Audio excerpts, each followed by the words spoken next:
ल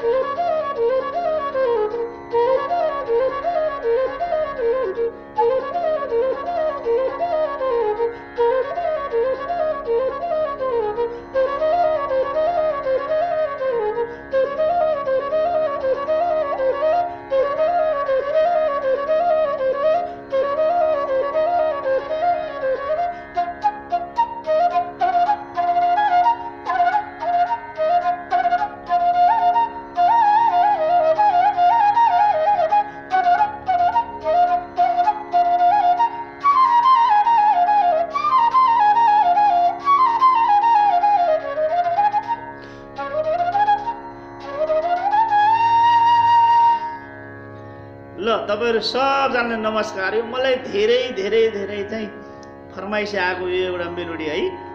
हाम्रो वरिष्ठ बाँसुरी वादक एकदमै हामी सबैलाई चाहिँ हाम्रो श्रद्धाको बाँसुरी वादक, मलाई त असाध्यै मनपर्छ है। उहाँले बजाउनु भएको यो आइरिस कफीको सानो मेलोडी मैले कनीकुथीसँग है, यो उहाँको जस्तो त कहाँ बजाउन सकिन्छ र है। तर पनि आकार मैले ल्याउने हिसाबले तपाईहरु सिक्नेलाई सजिलो होस् भन्ने तरिकाले चाहिँ मैले यो एउटा चाहिँ तपाईलाई धेरै, मलाई अहिलेसम्म सबैभन्दा धेरै सिकाइदिनुस् न भनेर चाहिँ त्यो फरमाइसी आएको चाहिँ यो मेलोडी यो मलाई पनि घन्टी बज्यो है। यो किनभने अब बसको कुरा छैन, तर पनि अब सिकाइदिउँ भनेर सानो मैले गर्न खोजेको हुँ। अब यसमा कति कमी कमजोरी छन् भनेदेखि चाहिँ तपाईहरु आफै विस्तार सुझाउनुस्। यो चाहिँ बेसिकली जसलाई अलिअलि चाहिँ बाँसुरीको सरगम थाहा छ उहाँहरूको लागि हो यो है। यो मैले यो नोटेसन पनि यहाँ तपाईहरुलाई चाहिँ मैले अगाडि प्रस्तुत गरिदिन्छु। यो तपाईहरु सार्नुहोस्, त्यसपछि अनि गर्नु होला है। यो चाहिँ यो सजिलो चाहिँ छैन है। अब यो मेलोडी सुन्दै अनि पछि गर्दै होला। यो हेर्नु ल है, मैले एक एकवटा क्लिप गरेर चाहिँ तपाईलाई राखिदिएको छु है। अब मेरो अब बलबुताले भ्याएसम्म यो यसो सार्नु होला है। यो ल हेर्नुहोस्, अहिले चाहिँ मैले यो तपाईको चाहिँ एफ शार्पको बाँसुरी बजाएको हो है। सी शार्प स्केलबाट यसलाई पलाई सा मानेर गरेको छ। अब यो धेरै यताउति नलाउनु, तपाईसँग जुन बाँसुरी छ आफूसँग अलिअलि सरगम बजाउन आउँछ नि, यो सरर सार्नु, यो एरो एरो दिएको, इन्टु दिएको, कतिचोटि बजाउने भनेर चाहिँ सबै मैले सिम्पल तरिकाले राखिदिएको छु। पहिले यो सिम्पल बजाएपछि अनि त्यसपछि बल्ल तपाईको तत्कार गरेर चाहिँ अनि प्र्याक्टिस गर्नु होला। ल यही तपाईहरुलाई चाहिँ मैले ल मेरो शक्तिले भ्याएसम्म चाहिँ तपाईहरुलाई मैले यो गरिदिएको छु है। यो अब सरल तरिकाले है।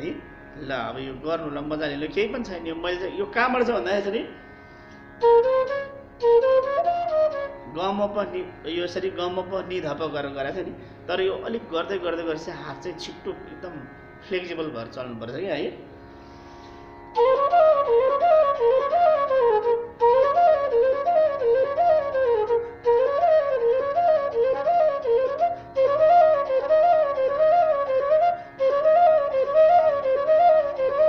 यसरी चाहिँ हात सर र चल्ने भयो भने चाहिँ तपाईलाई यो हामीलाई प्र्याक्टिस पनि हुन्छ बाँसुरी बजाउनलाई है, अभ्यास पनि हुन्छ। ल अब मलाई आशा छ तपाईले हेर्दै गर्छु। यो अहिले दिए 1 घण्टा पछि तपाईहरुलाई आउँछ त्यो चाहिँ हुँदैन प्रभु। मलाई त झन्डै हप्ता 10 दिन जति यो तपाईको खोजी बाँसुरी गर्नलाई लाग्यो। अब भन्देखि तपाईलाई त तुरुन्तै कहाँ हुन्छ र है, बिस्तारो हुन्छ। अब तपाई आज फ्याट्टै यो हेर्नु भएको छ, तपाईलाई बाँसुरी बजाउन मन लाग्छ यताउति भनेदेखि चाहिँ मैले तपाईहरु बेसिक जो बाँसुरी बजाउनु नै भएको छैन तर बजाउन मन गर्नु भएको छ, के सिक्ने होला कसो सिक्ने होला भनेर चाहिँ अनुलोम हुनुहुन्छ। अब इन्स्टिट्युट जाने तपाईहरुको चाहिँ अब अलिकति कार्यव्यस्तताले छैन, सम्भव छैन भने मैले अर्को एउटा च्यानल बनाइदिएको छु फ्लुट ट्रेनिङ नेपाल भनेर।